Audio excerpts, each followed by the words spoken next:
Assalamualaikum warahmatullahi wabarakatuh. Tomodachi kali ini kedatangan tamu spesial Ramadan. Tamu kita kali ini seorang yang menggemari dunia sufi.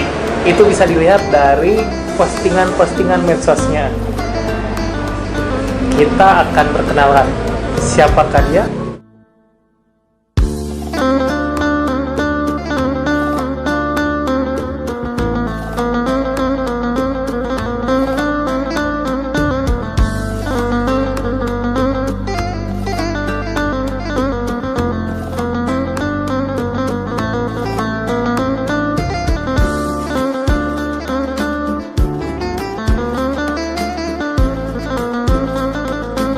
Assalamualaikum warahmatullahi wabarakatuh. Kita kedatangan tamu, seorang sahabat dari Tomodachi. Kita akan berkenalan. Siapakah Akang ini ya? Tapi sebelum berkenalan, biasa kita salaman dulu. Oke. Jadi untuk teman-teman Tomodachi, karena ini edisi Ramadan, ada teman dari Tomodachi ini yang menggeluti atau sedang gemar dengan dunia sufi. Nah, kira-kira dari postingan itu perkenalkan dulu siapa namanya. Oke, baik, terima kasih sebelumnya. Di sini izin saya perkenalkan nama saya Saiful Rizal, biasa dipanggil Rizal. Jadi sebuah nama yang saya sendiri dikasih oleh guru saya, guru ayah saya, guru kakek saya, yaitu Adrutus Pangkarsa Abah. Saya diberi nama Saiful Rizal, yang konon katanya artinya adalah pedangnya laki-laki. Pedangnya laki-laki. Iya, betul begitu Kak. Terima kasih. Jadi saya panggil siapa? Akang Rizal atau? Boleh, bebas siapa aja. Jadi saya panggil Akang Rizal aja. Boleh, Pak. Iya. Di postingan-postingan medsos di IG, di Facebook, Akang Rizal ini suka memposting masalah sufi. Nah, kira-kira untuk teman-teman Tomodachi, sufi itu tuh supaya bahasa sederhananya itu apa? Sebenarnya itu lebih ke cangkang ya, saya biar dilihat soleh aja sama orang gitu. Jadi sebenarnya itu untuk menutupi ya kita manusia tidak luput dari dosa. Saya selalu terngiang-ngiang apa yang saya dapat. Mungkin tadi yang katakan bagaimana dalam kondisi saat ini di tengah era milenial, seseorang yang mungkin semakin kehilangan jati dirinya gitu. Dia sibuk kesana kemari, mencari teman sebanyak-banyaknya, berteman di medsos dan lain-lain, tapi dia tidak mengenal dirinya sendiri. Nah, mungkin saya di sini akan sedikit mengulas tentunya ya. Mengulas terlalu berat mungkin kalau dibilang sufi, karena itu ranahnya sudah ke hakikat ma'rifatullah, kesananya lebih jauhnya lagi. Jadi ranah sufi itu terlalu luas lah. Kita akan sederhanakan bagaimana bahasanya. Ya, ada satu kalimat yang sampai saat ini terngiang-ngiang ya, bagi saya pribadi terutama. Itu saya mendengar dari salah satu sepuh kita yaitu Pangkarsa Akeh. Di mana Pangkarsa Akeh ini adalah salah satu senior. Beliau mengalami 2 masa kemursidan. Jadi nanti sobat Tomodachi, jadi yang dimaksud mursid itu apa dulu? Mursid. Nah, di dalam kemursidan itu harusnya nanti saya akan jelaskan lebih awal ya, dari torikotnya. Torikot itu ada beberapa macam, di dalam torikot itu ada apa saja. Tentunya ada mursyid, salah satunya ada murid, ada ajaran dan lain-lain. Mungkin kita kupas dari luarnya dulu lah, nanti masuk lebih dalam, lebih ke apa itu mursyid, apa itu torikot, apa itu murid, apa itu suluk. Nanti kita akan bahas lebih lanjut. Kita cangkangnya dulu saja. Cangkang lagi. Jadi ya, kalau dibahas kali ini mungkin sampai Ramadan tahun depan juga ya, beres-beres. Betul. Tapi ini betul, pengenalan untuk teman-teman Tomodachi yang ingin berkenalan dengan dunia tarikat lah ya. Ya itu tadi saya bilang, di tengah era milenial sekarang, saya membawa satu dibilang kutipan dari Pangkarsa Akeh, yaitu nyumput buni di nucang. Nyumput buni di nucang, itu istilah ya. Itu setelah saya pikir-pikir apa gitu, setelah perjalanan hidup saya pernah merantau di Jakarta dengan hiruk pikuk di tengah ibu kota, yang dimana kita tinggal di segitiga emasnya Jakarta, kita tinggal di SCBD, bagaimana hiruk pikuk yang luar biasa, urusan dunia, urusan semua ada di sana semua. Begitu saya pulang dari sana, saya menemukan kalimat ini Kang, gitu. Urang teh kudu bisa nyebut bunyi di nucaan. Maksudnya gimana? Bagaimana kita bersembunyi kalau di tempat yang terang, gitu kan? Jadi saya perlu pemahaman lebih mendalam. Nggak bisa ditafsirkan secara kalimat per kalimat. Menurut Kang Dimas sendiri gimana coba nyebut bunyi di nucaan? Kalau bahasa Indonesia itu bersembunyi di tempat yang terang. Ya, Kayak yang namanya sembunyi pasti di kegelapan, di tempat-tempat yang Betul. tidak kelihatan cahaya. betul. Tapi gimana caranya bersembunyi di tempat yang terang, padahal tempat terang langsung kelihatan. Betul. Juntrungannya tuh. Betul. Nah, di sini kita kaitkan sedikit. Saya maaf mengutip sebuah ayat, man arafa nafsahu faqad arafa rabbahu. Barang siapa mengenal dirinya, dia akan mengenal Tuhannya, gitu. Nah, yang dimaksud pangarsa ake di sini, kurang teh kudu bisa nyebut bunyi di nucaan. Contoh kita menduduki satu perusahaan, semua ingin tampil, akang paling bisa, akang paling pantas. Di organisasi punten, akang paling pantas. Di jabatan, akang lo paling pantas, petang-tang, peteng-teng, panjang leher kemana-mana, gitu. Ya seperti tadi Kang Dimas sebut, saya sebenarnya tidak terlalu suka kalau saya dilihat di postingan metro saya seperti itu menutupi aja Kang, gitu kan. Nah, ini orang-orang tipikal yang disebut kalau dilihat bukan sombong tapi jadi saya bingung juga nih. Jadi postingan itu ternyata hanya untuk menutupi lah ya. Nah, gitu. Jadi ginilah. Saya ingin mengenalkan bahwa saya tinggal kebetulan orang tua di Tasik dan di sana ada sebuah pondok pesantren mana saya dibesarkan di sana. Karena walaupun saya nggak pesantren Kang, gitu. Jadi jangan anggap saya ini ustadz atau apa, bukan ya Kang ya. Cuman saya sedikit tertarik mendalami dunia sufistik ini. Jadi kalam Kang, sekarang ini bukan ustadz atau tidak ustadz, yang penting bisa berbagi. Kami tidak menjudge bahwa Kang ini ustadz, bukan, tapi kira-kira yang bisa berbagi di konten Akang tuh dunia yang memang mungkin ada teman-teman Tomodachi menarik aisuki naon gitu.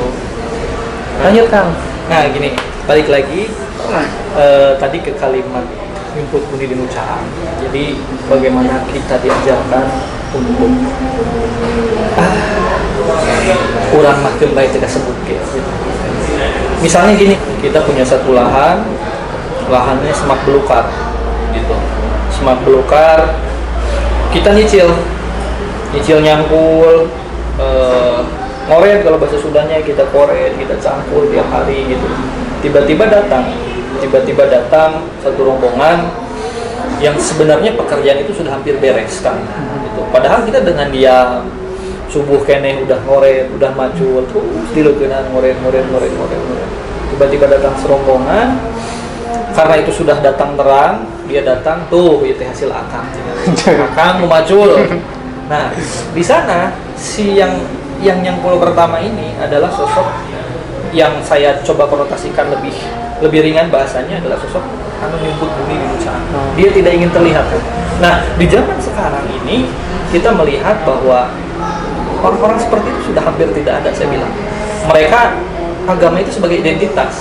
Jadi mungkin keresahan seorang Akang Rijal melihat kondisi yang saat ini, yang pekerjaan orang lain yang dibanggakan, tapi pekerjaan bukan pekerjaan yang memang dikerjakan oleh sendiri, tapi diakui. Betul. Ini pekerjaan saya, padahal yang ngerjain orang lain. Betul. Jadi tidak ada lagi sosok atau tidak ada lagi panutan. Mungkin ada, tapi susah dan jarang. Nah, betul. Justru orang-orang yang seperti itu akan semakin diketahui, dia akan semakin sembunyi. Benar. Susah menemukannya. Ya, kalau orang-orang seperti kita, ya mungkin adalah tugas kita yang masih dikatakan generasi Z ya, kalau kita ya, generasi Z itu harus tampil, gitu. Karena apa? Ya metode kita menyampaikan sesuatu ya seperti ini, gitu. Nah, ada pun orang-orang yang tanda kutip sedang Allah sembunyikan, yang berperan besar dalam kondisi saat ini tentunya. Ya, kalau tadi kita belajar kesufian, itu adalah jalan sunyi. Tidak semua orang bisa menempuh ini, gitu. Nikreh ngereye sampai ke tujuan, tapi mereka itu bersembunyi dalam tugas. Jadi saya ingat kalau teman-teman Tomodachi ingat salah satu khalifah, Umar bin Khattab, ceritanya tuh sampai sekarang abadi. Seorang pemimpin yang memberikan makanan itu dipanggul dengan dirinya sendiri, tapi Betul. tidak ada yang mengetahui bahwa dia itu seorang khalifah.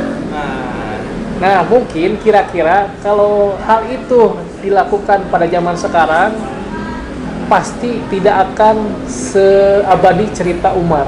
Betul. Umar abadi karena memang khalifahnya itu disembunyikan. Betul. Tidak ada yang tahu. Tapi sekarang, pemimpin sekarang, punten, medsos di mana-mana, yang tadinya niatnya ikhlas, dipoto, diposting, rame, Betul. itu sulit mungkin ya. Betul. Nah, mungkin bagi para kaum khusus di zaman sekarang mereka ngumpet. Oke, kita lihat beberapa tren pengajian di mana-mana orang ingin anak-anak muda ingin pengajian ini, itu bagus, saya tidak menyalahkan, itu sangat bagus. Tetapi para pesuluk semakin kesini mereka semakin bersekutu. Apa yang mereka tuju? Ilahi anta maksudi warido kamu kubiatini mahabbata kalau ma'rifataka. Izinkan kami untuk mencintai dan mengenalmu kepada Tuhannya, tapi dengan tidak jalan yang tadi saya bilang petang teng-teng ini paling suci, paling agamis, paling apa. Ya mohon maaf saya ada tampil di sini juga dengan kondisi seperti ini, tapi saya bukan nyumputin ucapan. saya kadang-kadang kalau lihat lampu malah kita pengen timbul, pengen muncul. Nah itulah sesuatu yang mungkin kita sama-sama benahi di diri kita masing-masing. Di Tomodachi ini, saya tuh ingin menggali itu bukan hanya tampilan saja. Betul. Karena Siap. kan kalau dilihat, kalau sekarang kita hanya terbuai dengan tampilan, takutnya itu menipu. betul betul. Ya, Siap. mungkin beberapa tahun yang lalu tuh ada namanya acara penghuni setan, itu sama Ustadz mirip tuh. Bajunya tuh hampir mirip sama Ustadz dukun, sama Ustadz bajunya mirip. Betul. Ya, jadi semoga kita tidak tertipu dengan penampilan. Betul. Nah, Mungkin Sufi itu kayaknya tidak melihat penampilan ya. untuk sekarang Sufi itu yang gembel, compang-camping, juhud yang lari dari dunia, compang-camping, gembel dan lain-lain. Justru saya dididik oleh pengarsa abah, Sufi itu tidak seperti itu. Nah, jadi ini juga harus digarisbawahi. Sufi itu bukan berarti yang meninggalkan dunianya mungkin ya. Betul. Karena bisa jadi, saya maneh mah ubud dunia, senang cinta akan dunia. Betul. Padahal tidak seperti itu. Kita lanjutkan kembali obrolan ringan, tapi obrolan ringan tentang iman. Nah, kita akan bahas juhud dengan Kang Rijal. Juhud teh naon, Kang? Pandangan akan tentang juhud. Nah saya bukan kiai, bukan ustaz. Iya, kita mau ngobrol aja. Jadi saya menyampaikan sesuatu kadang-kadang punten ya. Karena saya juga nggak pernah pondok, menyampaikan sesuatu bagaimana sesuatu itu nampak ringan dan bisa diserap dan dicermati. Saya ingin memberikan sedikit kisah.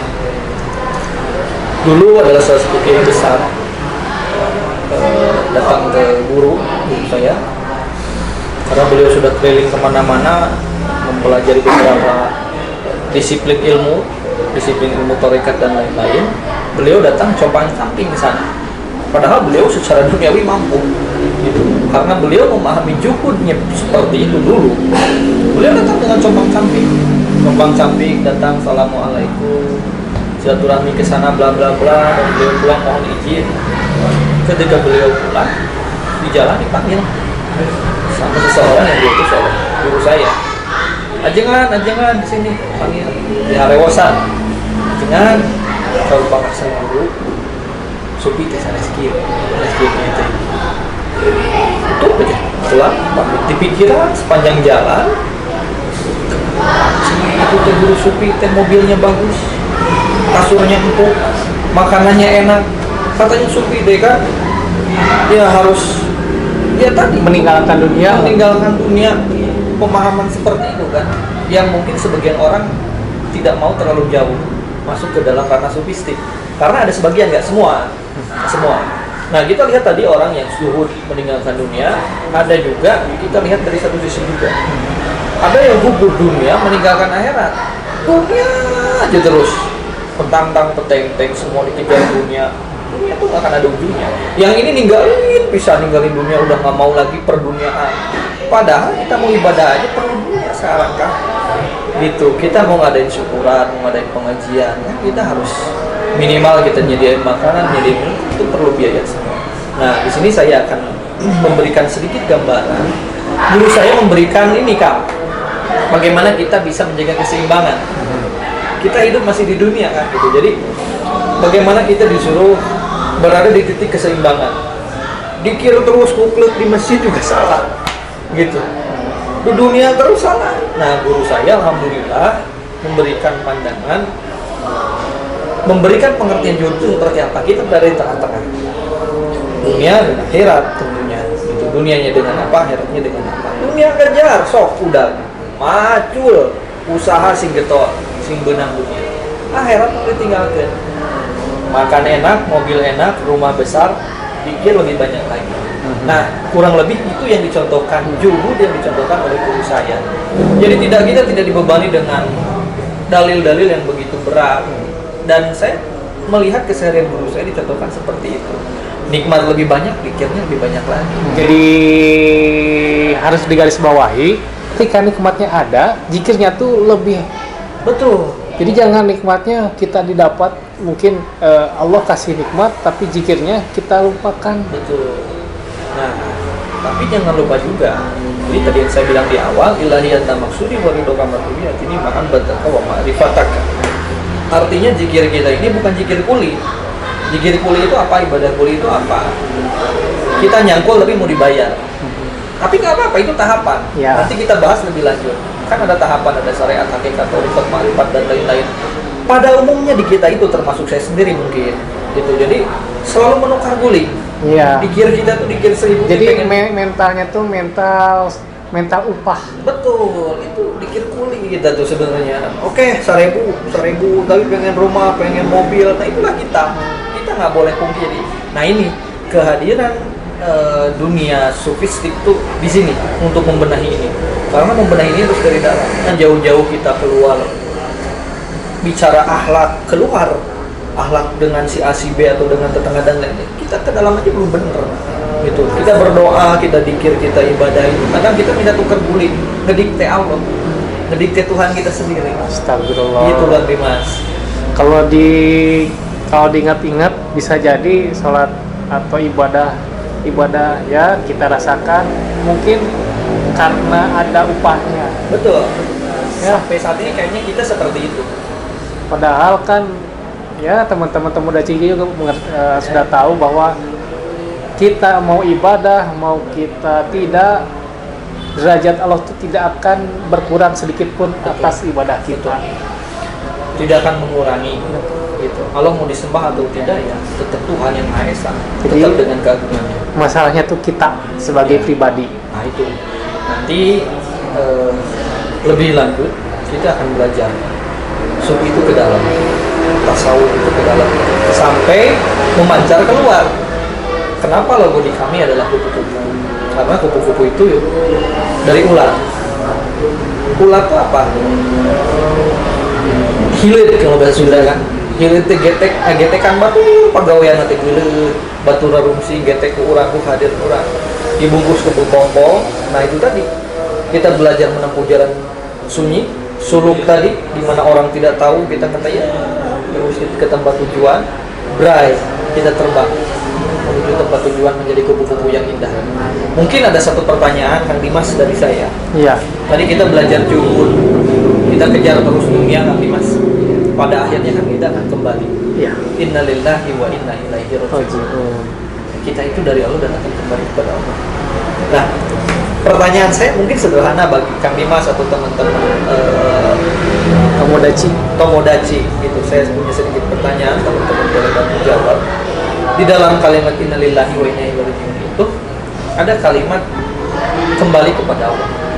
Diumumin innalillahi maka saya ini sudah kembali hadirat Allah Agusti Maha Suci. Nah, yang kembalinya ini apa? Oke, katanya itu ruhnya. Nanti yang ditanya munkar nakir siapa? Jasad hancur di dalam kubur. Itu. Sedangkan itu kan benar-benar ayat Allah. Kita dari Allah dan akan kembali ke Allah. Nah, yang kembalinya itu siapa? Mangga dijawab. Oke, jadi ada pertanyaan dari Kang Rijal masalah innalillahi wa inna ilaihi rajiun. Siapa yang kembali? Apakah ruh atau jasad Atau apa? atau apa? Mungkin pertanyaan ini harus di-PR-kan karena Ya. waktu juga sudah mepet-mepet ya. Betul. Mudah-mudahan pertemuan kali ini ya sedikit kita obrolkan perkara iman di bulan Ramadan, mudah-mudahan jadi amalan yang baik untuk mengisi Ramadan kita. Kita akan ketemu lagi di sesi selanjutnya untuk menjawab pertanyaan dari Kang Rijal. Hatur nuhun Kang Rijal untuk Sami-sami, Kang Dimas. waktosnya. Kita ketemu lagi di waktu yang lain. Kita tutup dengan wassalamualaikum warahmatullahi wabarakatuh.